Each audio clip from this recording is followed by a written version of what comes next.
जय सच्चिदानंद भगवान। प्रिय बंधुओं, आप सब कुशल से होंगे। भगवान की कृपा आप पर बनी रहे। जैसा कि हमने विगत वीडियो में आपको गोस्वामी ब्राह्मण समाज के विषय में बताया और गोस्वामी ब्राह्मण समाज का इस समाज में क्या महत्व है उसके विषय में बताया। साथ ही साथ हमने मठों के विषय में आपको बताया, जिसमें 2 मठ आपको बताए गए। पहला मठ था गोवर्धन, दूसरा मठ था श्रृंगवेरीपुर मठ। आज हम तीसरे मठ के विषय में बताएंगे कि यहां पर गोस्वामियों की क्या भूमिका रही है, क्योंकि अधिकतर समाज में गोस्वामियों को साधारण समझा जाता है। पहले ही बता चुके हैं कि जो ब्राह्मण उस पुरातन काल में, अब से लगभग 2500 वर्ष पूर्व, भारतीय संस्कृति की रक्षा के लिए जिन्होंने संन्यास ग्रहण किया, उन्हीं को ही गोस्वामी कहा गया। जिन्होंने अपने मन इंद्रियों पर विजय प्राप्त की, अपने घर को छोड़ करके भारतीय संस्कृति की रक्षा के लिए बौद्धों को, कम्युनिस्टों को परास्त किया। तो उस गोस्वामी ब्राह्मण समाज के विषय में हम आपको बता रहे हैं। आइए, तीसरा मठ है द्वारिका मठ। तीसरा मठ यह द्वारिका मठ है। अब यह द्वारिका मठ पश्चिम दिशा, जो गुजरात में स्थित है, गुजरात में की पश्चिम दिशा में स्थित है। इसका दूसरा नाम शारदा मठ भी है। शारदा मठ के नाम से जाना जाता है। जैसा भी विगत वर्षों में शंकराचार्य स्वरूपानंद सरस्वती जी थे, वे 2 मठों के शंकराचार्य जी थे, ज्योतिर्मठ के और शारदा मठ के। तो ये पश्चिम दिशा का मठ शारदा मठ है। और शारदा मठ में दीक्षा लेने वाले, मुख्य रूप से दीक्षा लेने वाले सन्यासियों को तीर्थ और आश्रम कहा गया।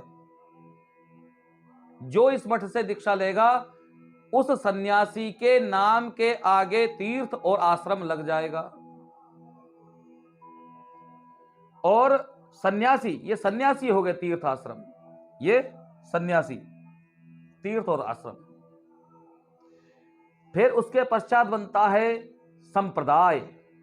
संप्रदाय इसमें किटवार, महावाक्य, क्योंकि हर मठ का एक महावाक्य होता है। तो महावाक्य है तत्वमसि। तत्वमसि का मतलब है तू वही है। अर्थात जहां पर आत्म ज्ञान की प्राप्ति हो, आत्मा परमात्मा में कोई भेद ना हो, तू वही है, तुम वही हो, ऐसी जहां अनुभूति कराई जाए, उस मठ का नाम शारदा मठ है। तो वहां का महावाक्य हो गया तत्वमसि। गोत्र है अविगत, क्योंकि एक मठ का गोत्र भी होता है। तदुपरांत देवता है सिद्धेश्वर, जो सिद्धि के ईश्वर भगवान सदाशिव हैं, जो समस्त मनोकामनाओं को, सिद्धियों को पूरा करते हैं, वो सिद्धेश्वर यहाँ के देवता हैं। मठ की रक्षा करने वाली वहां की देवी हैं भद्रकाली, क्योंकि खड्गम चक्र गदे सुचा परिघा शूलम भुसुंडी सिरह शंकम शंदति करिस्त्र नैनाम शर्वांग भूषावृताम। क्योंकि मां भद्रकाली इस मठ की देवी हैं। इस मठ के सन्यासियों की, मठ की धर्म की रक्षा करने के लिए ये यहां की भद्रकाली सदैव तत्पर रहती हैं, क्योंकि अजन्मा शक्ति है, काल से भी परे है वो भद्रकाली। तदुपरांत फिर तीर्थ है गोमती। यहां का वेद है भक्तजनों, बंधुओं, सामवेद, क्योंकि सामवेद की शिक्षा यहीं से ही दी जाती है। जो सामवेदी होगा वो दीक्षा लेने के लिए वह द्वारिका मठ अर्थात शारदा मठ को जाएगा। फिर उसकी शाखाएं उपशाखाएं वो विषयवाद का है, तो सामवेद की शिक्षा यहीं से प्रदान की जाती थी। आज भी यहां पर गुरुकुल चलता है। तदुपरांत यहां के जो ब्रह्मचारी होते हैं उनका एक वाक्य हो जाता, उनका एक उपनाम हो जाता प्रकाश। शंभु प्रकाश, सबको दीप्त करने वाले, प्रज्वलित करने वाले, अज्ञान को मिटाने वाले वो ब्रह्मचारी प्रकाश के रूप से जाने जाते हैं। और यहां सबसे पहले जो ब्रह्मचारी थे, ध्यान से देखिए, उनका नाम था पहले ब्रह्मचारी का स्वरूपाचार्य। ये शंकराचार्य जी के मुख्य शिष्यों में थे। 4 प्रधान शिष्य थे, उनमें एक शिष्य थे स्वरूपाचार्य। पहले यहां के जो इस मठ के शंकराचार्य रहे वो स्वरूपाचार्य रहे। और इस मठ के सन्यासियों की कोई मणि नहीं है। इस मठ के सन्यासियों की कोई मणि नहीं है। इस कारण से अधिकतर यहां के जो सन्यासी हैं तो वो तीर्थ लगाते हैं, आश्रम लगाते हैं।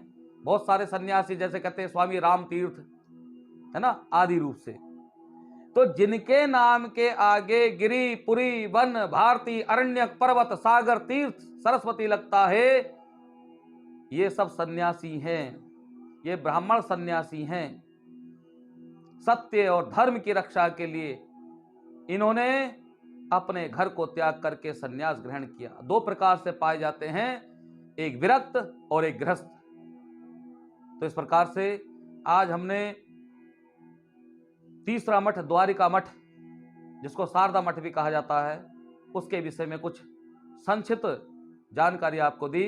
आशा करते हैं आपको ये पसंद आएगी। इसलिए आप सभी सनातन धर्म की रक्षा के लिए तत्पर रहें। उद्देश्य हमारा यह है कि गोस्वामी समाज को, गोसाइयों को निम्न कोटि का समझते हैं। अरे वो निम्न कोटि के कहां से हो गए? हमारे पूर्वजों ने जो त्याग करा है उसे सब भूल गए। हमें कोई वीडियो बनाने की कोई आवश्यकता नहीं थी। यह शास्त्रोक्त पद्धति से आपको बताया जा रहा है।